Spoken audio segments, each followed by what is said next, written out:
नमस्कार, मां प्रदीप बजाज। अचो त ॾिसूं सिंधीअ में ख़बरूं। प्रधानमंत्री 3 देशनि जे दौरे ते।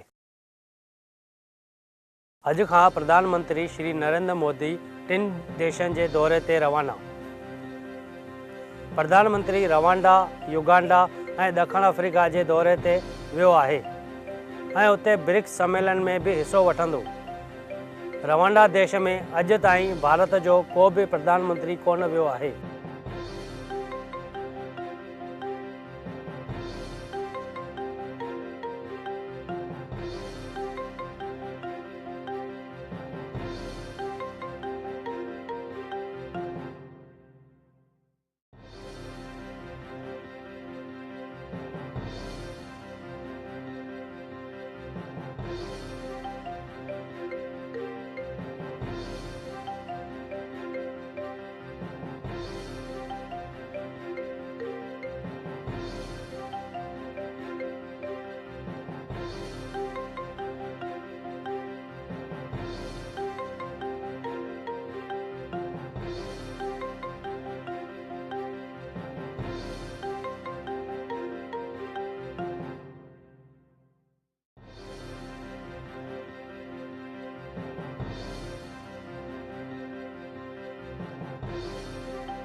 हड़ताल मथां हड़ताल।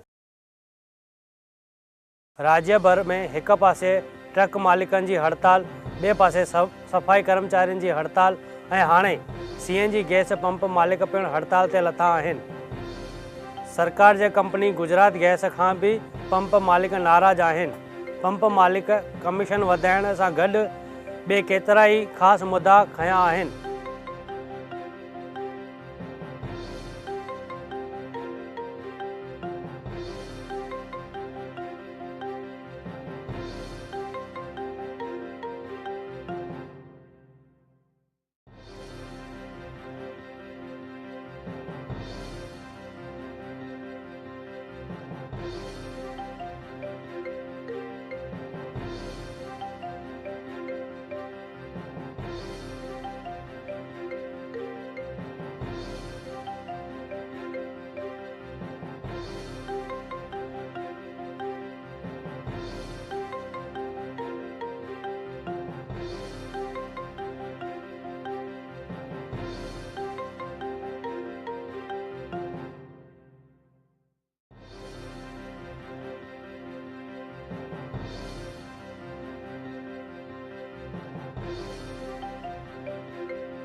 सफ़ाई कर्मचारी भी लथा हड़ताल ते। अहमदाबाद म्यूनिसिपल कॉर्पोरेशन जा सफ़ाई कर्मचारी अॼु खां 16 अलॻि मुद्दनि जे घुर करे हड़ताल ते लथा आहिनि। इन ॻाल्हि जो जल्द में हल न आयो त आंदोलन भी करे सघनि था। वर्ग 4 जा कर्मचारी आहिनि जिन हड़ताल कई आहे।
अॼु चौथे ॾींहुं बि ट्रांसपोर्टरनि जी हड़ताल जारी। देश भर में ट्रक हड़ताल जो अॼु चौथो ॾींहुं आहे। देश भर में हड़ताल सबबि वापार में तकलीफ़ अची रही आहे। राजकोट में अॼु हिकु मौन रैलीअ जो आयोजन कयो वियो।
बिजलीअ जे बिल में अची सघे थो घटाड़ो।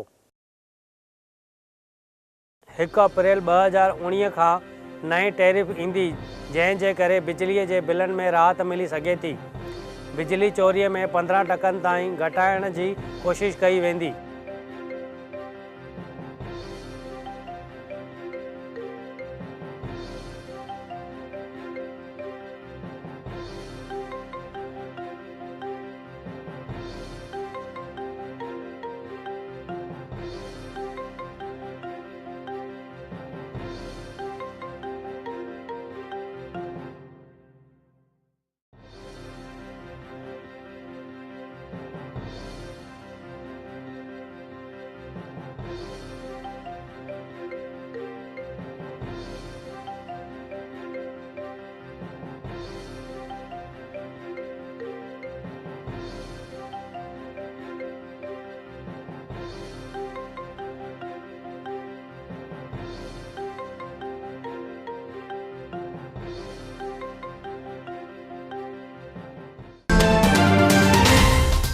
अहमदाबाद साणंद सर्कल ते जुआ जे अॾे ते पुलिस विधी रेड। अहमदाबाद में सरखेज पुलिस 32 जुआ खेॾंदड़नि खे पकड़ियो आहे। उन्हनि वटां 8 वाहन ऐं 5.5 लखनि जी रोकड़ रक़म पिणु मिली आहे। इहो अॾो घणेई टाइम खां उते हली रहियो हुओ।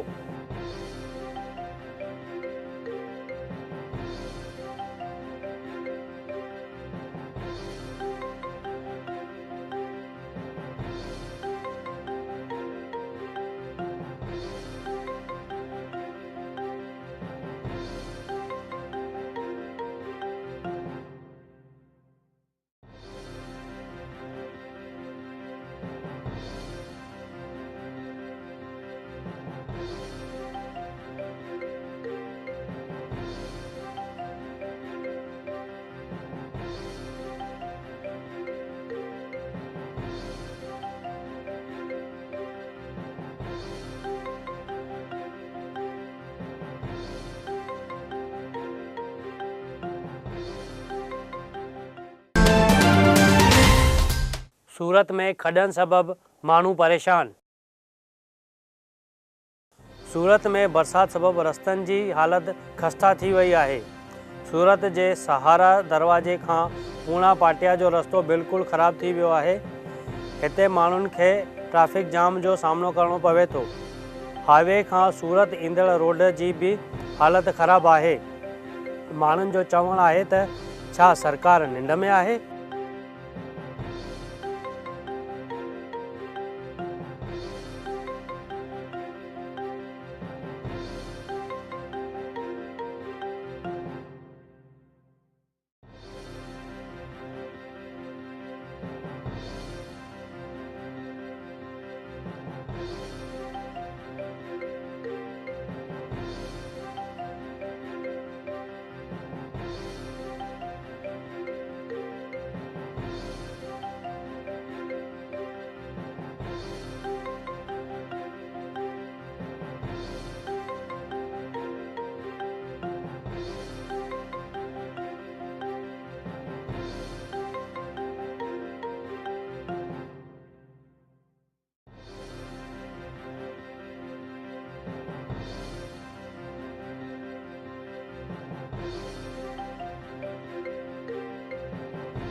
सूरत में व्याजखोरनि जो आतंक जारी। सूरत शहर में व्याजखोरनि जे दबाव हेठि अची करे हिकु वॾे उमिरि वारे शख़्स आत्महत्या करण जी कोशिश कई आहे। हिन जे पुटु वरितल व्याज ते पैसनि सबबि उनखे धमकियूं मिलंदियूं हुयूं।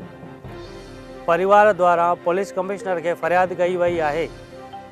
व्याजखोर CCTV कैमरा में क़ैद थिया आहिनि।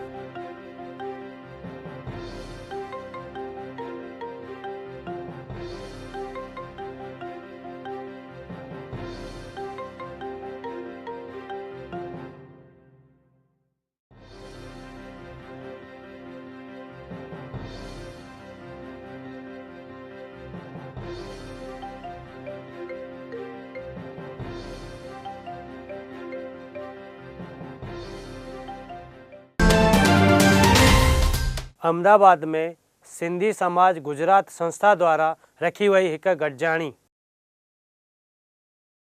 आर्तवार जे ॾींहुं लीलाशाह हॉल में सिंधी समाज गुजरात तरफ़ां हिकु ख़ासि गॾिजाणी रखी वई। इन में ख़ासि करे पॉलिटिशियन, एजुकेशन, कल्चरल, सोशल इन्हनि चइनि मुद्दनि ते ख़ासि चर्चा कई वई। भावनगर गांधीधाम मां ख़ासि महिमान आयल हुआ जिन पिण पंहिंजा वीचार पेश कया। अॼु जेको ही कार्यक्रम थियो वो अखिल सिंधी समाज ट्रस्ट गुजरात जे पारां असां जेका मीटिंग रखी अहमदाबाद में, उहा मीटिंग जो आयोजन जेको आहे सो संत लीलाशाह हॉल बंगला या कुबेर नगर में आयोजन कयो वियो हो, जिते लॻभॻि 150 खां 200 माण्हू हाज़िर रहिया। ऐं असां जेके मुद्दा जो डिस्कस कयोसीं उहे असां चइनि मुद्दनि ते जे अॻियां वधी रहिया आहियूं। उहे सॼा मुद्दा आहिनि पॉलिटिक्स, एजुकेशन, कल्चर ऐं सोशल।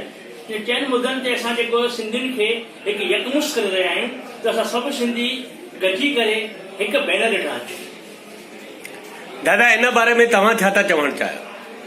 हिन बारे भई सिंधी समाज गॾु थिए, सिंधी समाज गॾिजी करे प्रोग्रेस करे, सिंधी समाज सां किथे बि कंहिं बि ॻाल्हि में अन्याय न थिए, उन लाइ पाण खे गॾिजी करे अॻिते वधणु खपे संगठन ते। दादा, तव्हांजा छा वीचार? अॼु जो जेको ई सम्मेलन घुरायो वियो या मीटिंग चयो त मीटिंग, उनजो मुख्य मुद्दो रहियो पॉलिटिक्स। सभिनी वक्ताउनि जो सूर उहो ई रहियो त पाण खे हाणे पॉलिटिक्स में अॻियां वधिणो आहे, तॾहिं पंहिंजो समाज मज़बूत थी सघंदो ऐं तॾहिं पाण हर क्षेत्र में अॻियां वधी सघंदासीं। इहो अॼु जो मुख्य मुद्दो रहियो। साईं, तव्हां छा था चवणु चाहियो? अॼु जो प्रोग्राम सिंधी समाज जे विकास जे लाइ आयोजन कयो वियो। उन प्रोग्राम जे अंदरि जुदा जुदा 4 मुद्दा एजुकेशन, पॉलिटिक्स, कल्चर अने सोशल हुयो, जंहिं 4 मुद्दनि ते संस्था कमु करे रही आहे। अहमदाबाद जे अंदरि सॼे गुजरात जा जुदा जुदा बानीकार आया हुआ, सभिनीनि साथ सहकार ॾिनो, सुठे नमूने आयोजन थियो। अपेक्षा आहे त हीअ संस्था बिल्कुलु अॻियां वधंदी। साईं, तव्हांजो छा चवणु आहे? जीअं सभिनी भाउरनि चयो त पॉलिटिक्स में पाण खे अॻियां वधण लाइ छा करणो। को बि क़ौम जी प्रगति कॾहिं थींदी आहे जॾहिं शासन प्रशासन में पंहिंजी भागीदारी अचे। उहा कॾहिं ईंदी जॾहिं असां राजकीय रीते स्ट्रॉन्ग थींदासीं, एकता ईंदी, संगठन थींदो त ज़रूर क़ौम जो भलो थींदो, सभु हर को अॻियां वधंदो। उन मुद्दे ते अॼु हीअ मीटिंग थी आहे, हीउ सम्मेलन थियो आहे। पाण सभु गॾिजी करे सभिनी सिंधी समाजनि खे हितां अपील कई थी वञे त अचो सभु हिकु बैनर हेठि, हिकु अम्ब्रेला हेठि गॾिजी करे सिंधी समाज जे उत्कर्ष लाइ पाण सभु कंध सां कंध मिलाए अॻियां वधूं। अॼु लीलाशाह हॉल में अहमदाबाद में केतिरा ई महाअनुभवी माण्हू गॾिया, उन्हनि सां मुलाक़ात कई, के गांधीधाम मां, के भावनगर मां, के अहमदाबाद मां। सभिनी अलॻि अलॻि नमूने पंहिंजा वीचार प्रकट कया, पर सभिनी मुद्दनि खे ध्यान में रखी करे हिकिड़ी ॻाल्हि स्पष्ट थी थिए त जेसि ताईं पाण में ॿधी न कंदासीं कुझु बि थियण वारो कोन्हे। धन्यवाद। घणा साल में पाण सिंधी माना व्यापारी पंहिंजो ॿुधाए छा पई सिंधी सिर्फ़ु व्यापार करे ॼाणे, पढ़ी न ॼाणे, ऐं पाण मां 1% बि ॿार कॉलेज में जिते बि पाण वञूं उते पाण खे शर्मिंदगी महसूसु थींदी कि पंहिंजा ॿार पढ़ियल नथा पिया। पोइ जीअं बि पाण दोस्त गॾु थियो, ईअं असां दोस्त गॾु थियासीं, कहिड़े बि नमूने सिंधियुनि खे एजुकेशन प्रचार कियो राजू जी का प्रचार कियो बुलाए ये बात के चाहिए बात के ये बात से शौक जागे ना करिए तो ना से बहुत बड़ी जरूरत पड़ी कि भाई ये बात में जमा में नीचे भारत में पाण जी चाहे वधे भारत के नाम करे जी प्रसाद दी है ये अगे बाकी लगे कि मां पढ़ा मूंखे भी इनाम मिले वो घणा कुटुंब अहिड़ा हुया जेके वीचारा पढ़ण चाहिनि पिया पर पढ़ी न पिया सघनि छो जो उन्हनि खे आर्थिक तकलीफ़ हुई तो उन्हनि खे पाण आर्थिक मदद कईसीं जिनके किताबनि जी ज़रूरत उनखे पाण किताबनि जी मदद कईसीं ऐं पंहिंजे मथां जेको हिकिड़ो हुयो भई सिंधी माना वापारी सिंधी पढ़ंदा न आहिनि उहो पाण कलम लाथो थिए ऐं हाणे पंहिंजा ॿार तमामु सुठे नमूने गुजरात जे टॉप 10 में बि पंहिंजा ॿार जीता था। बड़ौदा शहर में वण पोखण जो आयोजन। बड़ौदा शहर जे संत कंवर नगर में नओं ठाहियल सिंधु सागर जे किनारे ते वण पोखण जो कार्यक्रम थियो। इन कार्यक्रम में काउंसलर परसोत्तम हेमनाणी, मुरली भोजवाणी, लाल चावला ऐं राजू गिदवाणीअ भाग वरितो।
ही हुयूं सिंधीअ में ख़बरूं। वरी मिलंदासीं सुभाणे साॻिए ई टाइम। तेसिताईं ॾिसंदा रहो सिंधी TV।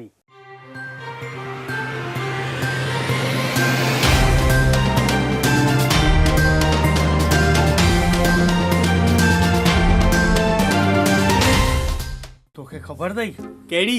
मुंहिंजो पीउ एॾो वॾो संगीतकार आहे, एॾो वॾो संगीतकार आहे जो हुन जॾहिं सितार वॼाईंदो आहे हज़ारे माण्हू पत्थर भणजी करे हुनजो सितार वेही ॿुधंदा आहिनि। बस अड़े मुंहिंजो पीउ त उन खां बि वॾो संगीतकार आहे। हाँ, मुंहिंजो पीउ जॾहिं हू वॼाईंदो आहे न त हज़ारे माण्हू ईअं दरवाज़े खां ॿाहिरि निकिरी वेंदा आहिनि। छा वॼाईंदो आहे?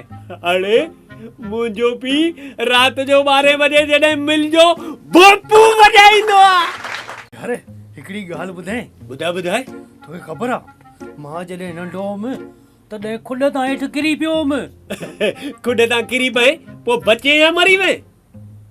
उहो त मूंखे ई ख़बर कान्हे जो ओॾी महिल मां नंढड़ो हुउसि न। अड़े यार तूं अॼु एॾो टेंशन में छो लॻो पियो आहे? यार ॻाल्हि ई न पुछ। हे ज़ालूं आहिनि न, ॼण ज़ालुंदाणी मुंहिंजी ज़ाल मुंहिंजो जीअण ई हराम करे छॾियो आहे। ॿी ॻाल्हि जी ख़बर अथई? छा? ऐं तूं जे जीअण मां तंग अची वियो हूंदे ऐं तूं आपघात करण जी कोशिश बि कंदे न त तुंहिंजी चाल करवा चौथ जो विर्त रखी तोखे मरण बि कोन ॾींदी। अरे यार हिकिड़ी ॻाल्हि त ॿुधाए, ज़ालूं घोटनि जो चवणु मञींदी छो न आहिनि? इन में कहिड़ी वॾी ॻाल्हि आहे?